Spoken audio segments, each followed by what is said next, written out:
Hello प्यारे बच्चों, मैं आपका विजय सर। आज के इस खास वीडियो लेक्चर में आप सभी का स्वागत करता हूं और आज हम लोग आरंभ करने वाले हैं कक्षा 10वीं के एकदम फ्रेश और ताजा अध्याय हो हमारा विद्युत। अध्याय नंबर 11 विद्युत इलेक्ट्रिसिटी। क्या करेंगे भाई इसमें? तो हम लोग जिससे हमारे प्यारे बच्चे ये गोलू मोलू जो बच्चे हैं जो सबसे ज्यादा डरते हैं न्यूमेरिकल पार्ट से, तो उस न्यूमेरिकल पार्ट को क्या करने वाले हैं? हल करने वाले हैं। लेकिन यार न्यूमेरिकल पार्ट को अगर हल करना होगा तो आपको क्या चाहिए? फार्मूले तो चाहिए। तो चलिए आरंभ करते हैं इस अध्याय का। सबसे पहले उन सारे फार्मूले को जो सबसे महत्वपूर्ण है और आंकिक प्रश्न जिनके आधार पर दिए गए हैं और जिनके आधार पर पूछे जाते हैं। तो मजा आएगा आज की क्लास में, तो आराम से कमर कस के बैठ जाइए और चलिए आज स्टार्ट करते हैं कक्षा 10वीं का अध्याय 11 विद्युत। और इसमें देखिएगा, अगर आपने ध्यान से बैठा, ध्यान से क्लास अटेंड किया तो आपको गारंटी देता हूं तो मजा आ जाएगा आपको पूरे क्लास अटेंड करना। अब कहीं पे भी इतनी भी आपको दिक्कत नहीं होगी, चाहे हमारे बच्चे साइंस से हो, मतलब मैथ डिपार्टमेंट से हो, चाहे वो होम साइंस से हो, किसी को कोई भी समस्या नहीं होगी, यह मेरा वादा है। चलिए आरंभ करते हैं और लेते हैं सबसे पहले इस एक्सरसाइज का सबसे पहला टॉपिक। और पहला टॉपिक चूंकि विद्युत से है तो आप जानते हैं कि धारा के बारे में बात की जाएगी। और धारा में क्या बहता है? आवेश बहता है, इलेक्ट्रॉन बहते हैं। तो सबसे पहले हम देखते हैं कि इलेक्ट्रॉनों की स्थिति कैसे समझी जा सकती है। तो इसमें एक साइंटिस्ट है जिनका नाम था बेंजामिन फ्रैंकलिन। नाम सुना होगा आपने, अगर नहीं भी जो सुने हो वो जान ले कि बेंजामिन फ्रैंकलिन ने सर्वप्रथम इलेक्ट्रॉनों का स्थानांतरण के बारे में बात किया था कि जब एक वस्तु को किसी दूसरे वस्तु के साथ रगड़ा जाता है तो कितने इलेक्ट्रॉन पहले से दूसरे में या दूसरे से पहले पर स्थानांतरित होते हैं। तो वहां पे एक सिद्धांत जनरेट हुआ जिसे हम कहते हैं क्वांटीकरण का सिद्धांत। तो एक आपके वस्तु से दूसरे वस्तु पे जितने आवेश जाते हैं उसे हम कहते हैं कुल आवेश। तो कुल आवेशों की मात्रा कितनी होती है? तो यहीं से हमारा टॉपिक क्या होता है? स्टार्ट होता है। अब पहले हम ले रहे हैं क्वांटीकरण सिद्धांत। तो बेंजामिन फ्रैंकलिन के अनुसार यदि मान लीजिए कि यह कोई कांच की छड़ है। किसकी छड़ है भाई? हमने कह दिया कि यह कांच की छड़ है और साथ में कांच की छड़ को किसी ऊनी वस्त्र पे, यह कोई ऊनी वस्त्र है, मैं इसका नोटेशन भी लिख देता हूं कि यह हमारा हो गया कांच की छड़ और यह हो गया हमारा ऊनी वस्त्र। यह कोई ऊनी वस्त्र हो गया। अब कांच की छड़ को जब किसी ऊनी वस्त्र पे रगड़ा जाता है तो आप जानते हैं कि कांच की छड़ पर एक विशेष प्रकार का आवेश आ जाता है और वो आवेश क्या होता है? धन आवेश होता है। कौन का? बेंजामिन फ्रैंकलिन ने। और जिस वक्त यहाँ पे धन आवेश आता है उसी वक्त इस ऊनी कपड़े पे क्या होता है? माइनस आवेश आ जाता है। तो अब स्वाभाविक सी बात है कि किसी पे प्लस आया है, किसी पे माइनस आया है। तो जिस पे प्लस आया उसका मतलब क्या है? उसका मतलब होता है कि उसने इलेक्ट्रॉन का क्या किया है? त्याग किया है। तो यहाँ से कांच की छड़ से जो इलेक्ट्रॉन स्थानांतरित होते हैं उन वस्तु पे, उन आवेशों को अगर हम मान लें कितना है भाई, तो वह कुल आवेश की मात्रा क्या है? क्यू है। तो यही क्वांटीकरण का सिद्धांत कहता है कि जो कुल आवेशों की मात्रा होती है वह इलेक्ट्रॉनों का पूर्ण गुणज होता है। इसका मतलब क्या हुआ? इसका मतलब हो गया यहाँ से कि Q is equal to plus minus N into e. क्या है निकल के आपका? तो यहाँ से निकल के आ गया Q is equal to plus minus n e के बराबर। जहां पे कौन क्या है भाई, इसके बारे में अगर जिक्र करें हम, तो अगर यहाँ बात कर सकते हैं तो हम कहेंगे कि जहां जहां Q क्या है भाई? तो Q है कुल आवेशों की मात्रा। कुल आवेशों की मात्रा जो कहां से कहां तक ट्रांसफर हुए हैं? तो हमारे कांच की छड़ से किस पे आए हैं? ऊनी वस्तु पे आए हैं। तो कितने आवेश है? N क्या है? तो N हमारा पूर्णांक है, एक पूर्णांक संख्या है। पूर्णांक संख्या जो आवेश के गुणज के रूप में समझी जाती है। आवेश का गुणज, ठीक है। उसके बाद ई क्या है? तो ई है हमारा इलेक्ट्रॉन पर आवेश। क्या है? इलेक्ट्रॉन पर आवेश, ठीक। तो इसका मतलब हो गया यहाँ से कि Q का मान निकल के आ गया प्लस माइनस N इंटू ए। मतलब कांच के छड़ से ऊनी वस्तु पे जो इलेक्ट्रॉन आएंगे वह एक पूर्णांक के गुणज के रूप में क्या होंगे? आएंगे। क्लियर है? अब आगे बात। अब बात अगर इलेक्ट्रॉन के बारे में चली है तो सबसे पहले यहाँ कुछ महत्वपूर्ण बातें देखते हैं। पहला इसमें पॉइंट आता है कि इलेक्ट्रॉन पर आवेश होता कितना है? इलेक्ट्रॉन पर आवेश कितना होता है? तो एक इलेक्ट्रॉन पर जो आवेश होता है वो होता है plus minus 1.6 into 10 power minus 19 coulomb के बराबर। ध्यान समझ लीजिएगा, किसी इलेक्ट्रॉन पर आवेश की जो मात्रा होती है वो हमारी होती है प्लस माइनस 1.6 इंटू 10⁻19 कूलाम के बराबर। प्लस माइनस क्यों लिया गया भाई? तो आप देखिए, आवेश हमारे जो होते हैं वो दो प्रकार के होते हैं, एक होते हैं धनावेश और एक क्या होता है ऋणावेश। तो जहां धनावेश है, जहाँ पे प्लस दिखाई दे रहा है वहां पे आवेश की मात्रा धनात्मक होगी, और जहाँ पे माइनस दिखाई दे रहा है वहां पे आवेश की मात्रा क्या होगी? माइनस होगी। इसलिए जो हमारे इलेक्ट्रॉन होते हैं उस पर आवेश प्लस माइनस दोनों होता है। तो ये हो गया 1.6 इंटू 10⁻19 कूलाम के बराबर। साथ में एक बहुत इंपॉर्टेंट यहाँ पे बिंदु आती है कि इलेक्ट्रॉन का द्रव्यमान कितना होता है। बच्चों याद रखना इन सब चीजों का, इलेक्ट्रॉन का द्रव्यमान, और इलेक्ट्रॉन के द्रव्यमान को हम me के द्वारा लिखते हैं। किसके द्वारा लिखते हैं? me। इलेक्ट्रॉन का जो द्रव्यमान हमारा होता है वो होता है 9.1 इंटू 10⁻31 किलोग्राम के बराबर, केजी के बराबर। क्लियर है? तो ये हो गया हमारा इलेक्ट्रॉन का द्रव्यमान। तो यहाँ पे दो महत्वपूर्ण बातें निकल के आई। एक तो हमारा आ गया कि एक इलेक्ट्रॉन पर आवेश कितना होता है और एक होता है इलेक्ट्रॉन का द्रव्यमान कितना होगा। साथ में आपने देखा था क्वांटीकरण का सिद्धांत क्या होता है। तो क्वांटीकरण का सिद्धांत, जब किसी दो वस्तुओं का आपस में रगड़ा जाता है तो किसी भी एक वस्तु पर कुल आवेश की मात्रा, या जिस वस्तु पर से दूसरे वस्तु पर हमारे इलेक्ट्रॉन चल के आए हैं तो दूसरे वस्तु पर कुल आवेश की मात्रा हमारे इलेक्ट्रॉन के पूर्ण गुणज के क्या होता है? बराबर होता है। तो यहाँ से हमने क्या समझा? क्वांटीकरण का सिद्धांत समझा। अब अगर आवेश बहेंगे तो आप जानते हैं क्या होती है? विद्युत धारा चलती है। तो अगला टॉपिक हमारी आती है विद्युत धारा। तो हम बात करते हैं विद्युत धारा क्या है। तो बड़ा आसान है, विद्युत धारा, इलेक्ट्रिक करंट। आप इसके बारे में जानते हैं कि जब किसी धारावाही चालक में धारा प्रवाहित की जाती है, अब तो धारा प्रवाहित करने की हम बात कर रहे हैं, लेकिन हम पढ़ेंगे कैसे इसके बारे में। तो हम कहते हैं कि आवेश प्रवाह की दर को क्या कहा जाता है? विद्युत धारा कहा जाता है। इसका मतलब हो गया कि हमें प्राप्त हुआ कि I equal to Q upon T, I equal to Q upon T, जहाँ पे क्यू हमारा क्या है भाई? तो क्यू जो हमारा है, जहाँ क्यू क्या है भाई? तो क्यू है हमारा प्रवाहित आवेश, और साथ में टी हमारा क्या है? तो टी हमारा समय, कितने समय के लिए आप आवेश प्रवाहित कर रहे हैं। ठीक है जी। तो यहां से हमारा निकल के आ गया I equal to Q upon T. अब बात आती है इसके मात्रक के, तो थोड़े से मात्रकों के बारे में समझ लें। कैसे हम समझेंगे मात्रक को भाई? बहुत आसान मात्रक है यहाँ पे। हमारा विद्युत धारा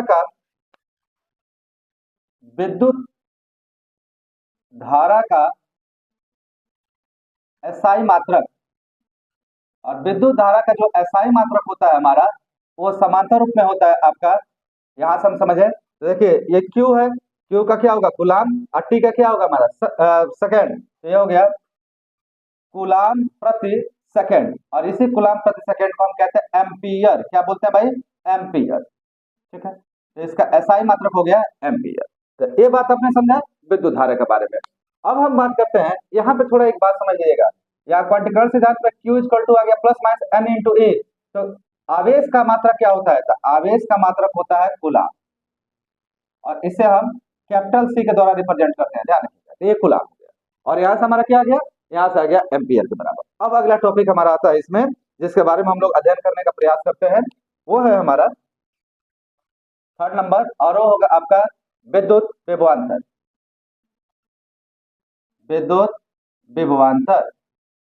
अब विद्युत विभवांतर क्या होता है सर? तो विद्युत विभवांतर होता है कि किसी परिपथ में, ध्यान सुनिएगा, किसी परिपथ में एकांक आवेश को एक बिंदु से दूसरे बिंदु तक ले जाने में किया गया कार्य। तो विभवांतर को हम V से रिप्रेजेंट करते हैं, इसलिए हमारा यहाँ पे निकल के आता है V इक्वल टू कार्य बटा समय, तो W/T, इतना हमारा निकल के आएगा। ठीक है, तो यह हमारा निकल के आ गया V का मान। अभी हमारा क्या है? विद्युत विभवांतर है। अब जहां पे कौन क्या है, तो आप लिख सकते हैं यहाँ पे, जहां हमारा V जो है वह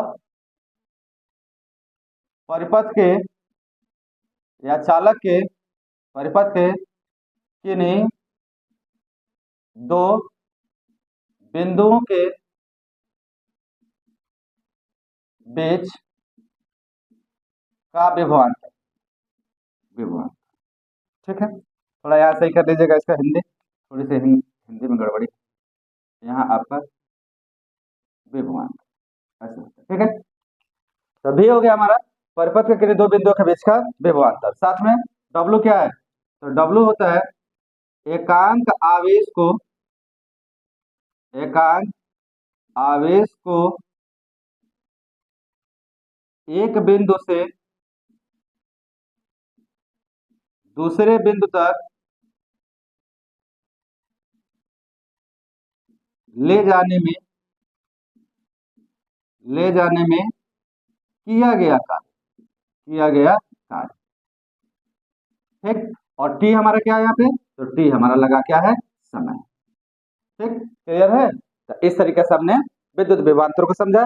अब बात करते हैं कि इसका एसआई मात्रा क्या होता है। तो हम कहेंगे विभवांतर का एसआई मात्रक, और विभवांतर का एसआई मात्रक जो हमारा होता है, अगर यहां से समझने का प्रयास करो यहां से, तो यह होगा आपका जूल प्रति सेकेंड, और जूल प्रति सेकेंड को हम कहते हैं वोल्ट। क्या बोलते हैं, वोल्ट। तो इसका एसआई मात्रक जो होता है हमारा क्या होता है, वोल्ट होता है। तो होप सो कि आपको ये बात समझ में आ गई होगी ठीक से। लीजिए, ये हो गया हमारा विभवांतर। अब इसी क्रम में जब हम आगे बढ़ेंगे तो अगला जो हमारा टॉपिक निकल के आएगा वो हमारा हो जाएगा कि ओम का नियम क्या कहता है। ओम का नियम बहुत महत्वपूर्ण है, ध्यान से समझिएगा कि ओम के नियम के बारे में हम बात कर रहे हैं। ओम का नियम, और ओम का नियम कहता है कि किसी, ध्यान से सुनिएगा, किसी परिपथ के किन्हीं दो बिंदुओं पे उत्पन्न विभवांतर उस परिपथ में प्रवाहित होने वाली धारा की अनुक्रमानुपाती होती है। इसका मतलब होता है कि भी डायरेक्टली प्रोपोर्शनल होता है आई के। अब अगर प्रोपोर्शन का चिन्ह हटाते हैं तो यहां से हमारा भी का मान निकल के आता है। यहाँ पे प्रोपोर्शन हटाओगे तो इक्वल लगेगा, कांस्टेंट लगता है। यहाँ कांस्टेंट क्या लगता है, आर इंटू आई। जहां जहां पे अगर हम बात करें तो हम यहाँ समझते हैं कि जहां आर हमारा क्या है, तो यह हमारा समानुपाती नियतांक है, समानुपाती नियतांक। और इस समानुपाती नियतांक को एक नाम दिया जाता है और ये कहा जाता है कि चालक का प्रतिरोध। क्या है भाई, चालक का प्रतिरोध।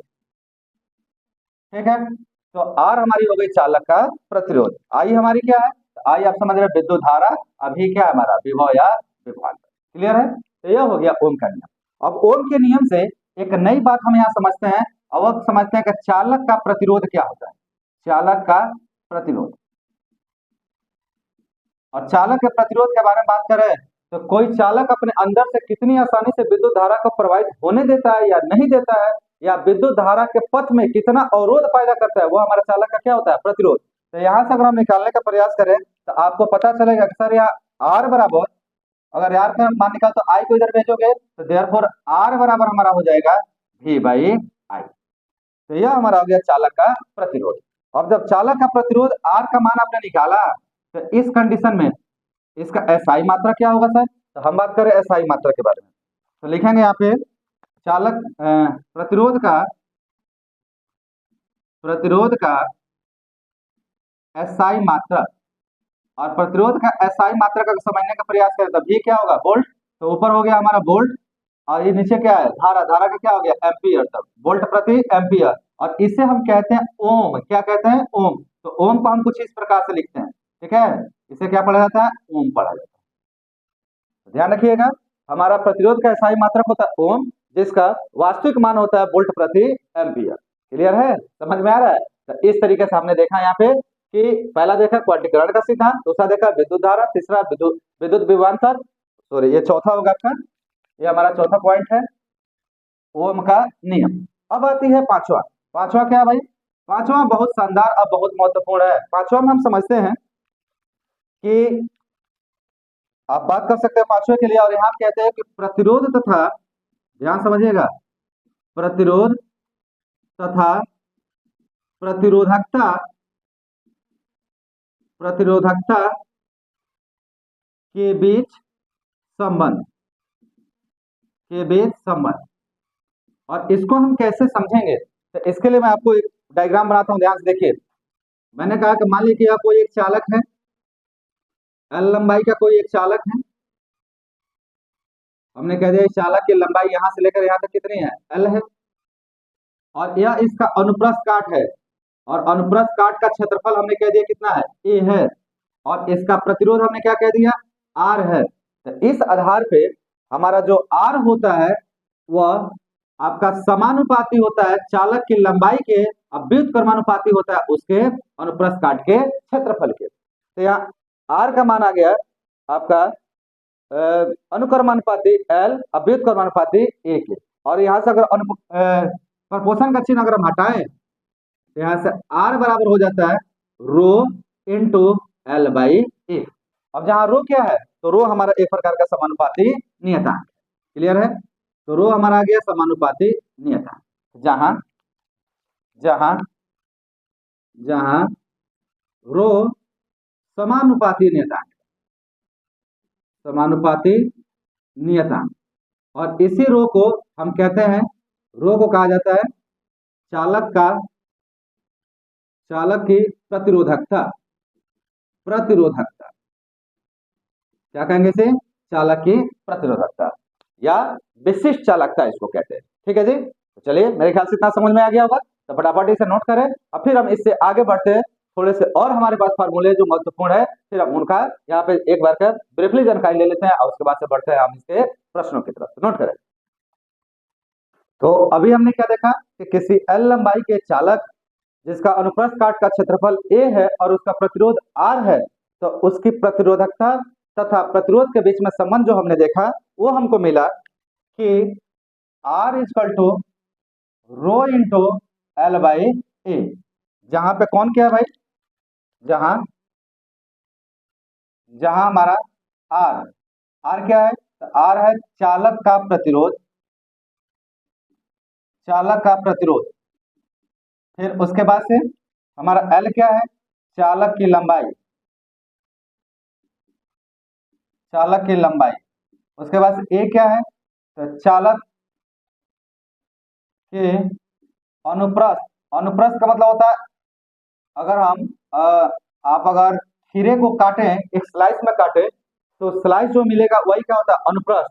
अनुप्रस्थ काट का क्षेत्रफल मतलब चालक का कोई भी एक सिरे का हमने एक साइड से क्षेत्रफल उसका निकाल लिया। साथ में रो क्या है, तो रो है हमारा चालक की प्रतिरोधकता, चालक की प्रतिरोधकता।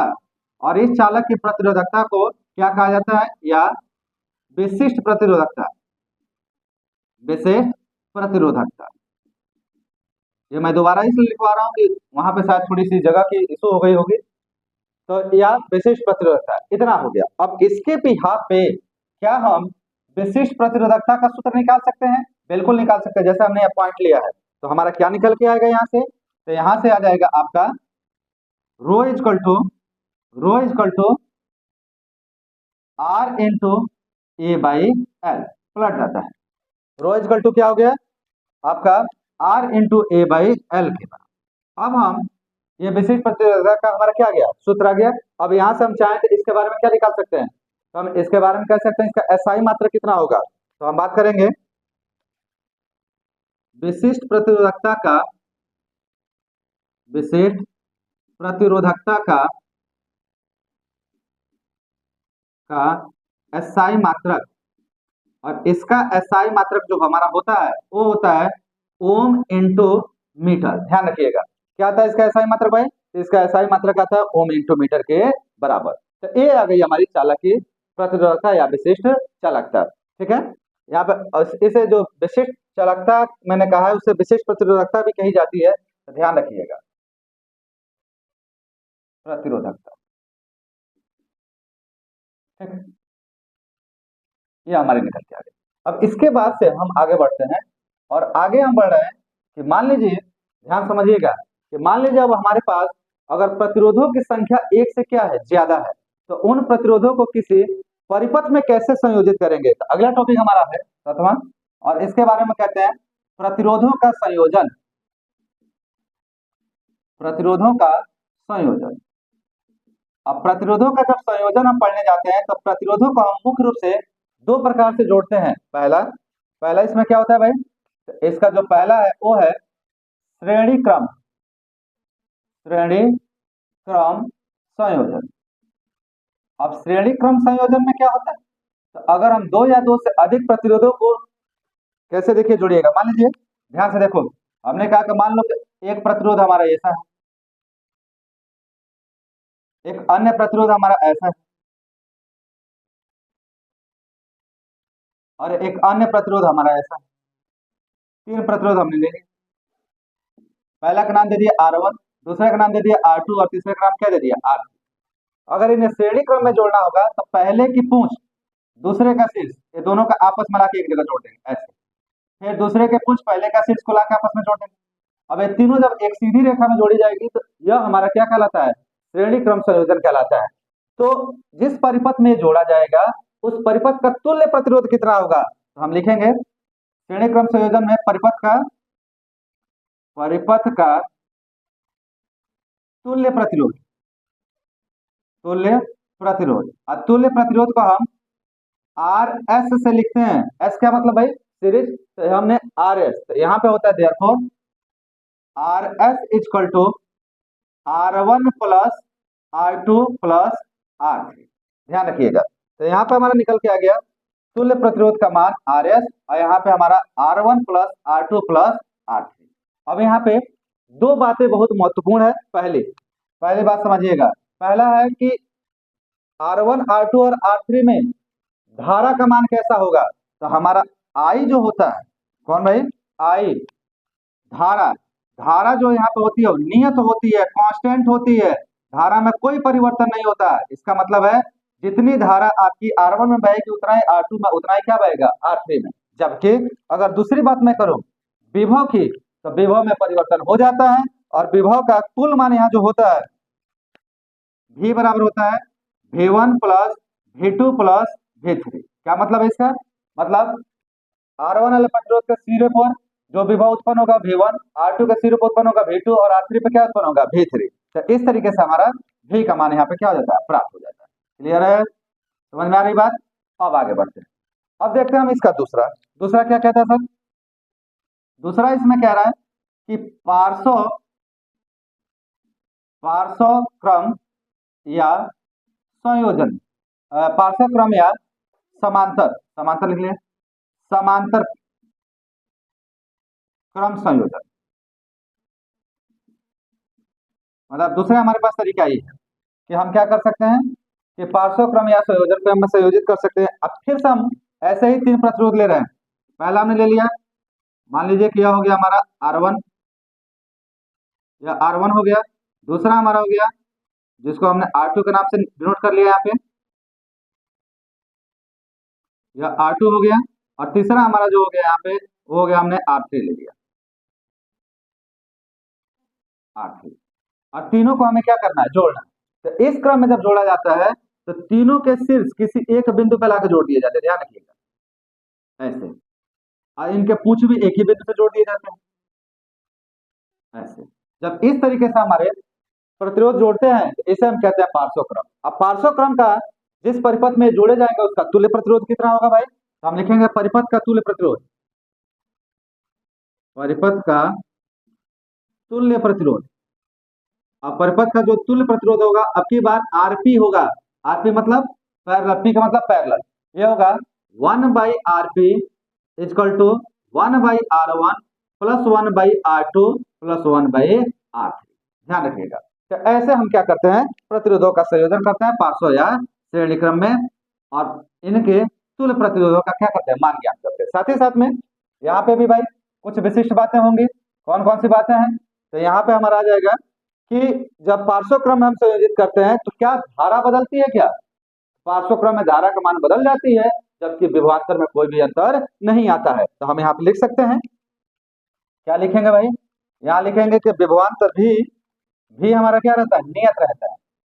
भी यहाँ पे हो जाएगा नियत, अब की बात कांस्टेंट हो जाएगा, जबकि धारा हमारी क्या होगी, बदलेगी। और आई हमारा क्या हो जाता है, आई बराबर होता है I1 plus I2 plus I3।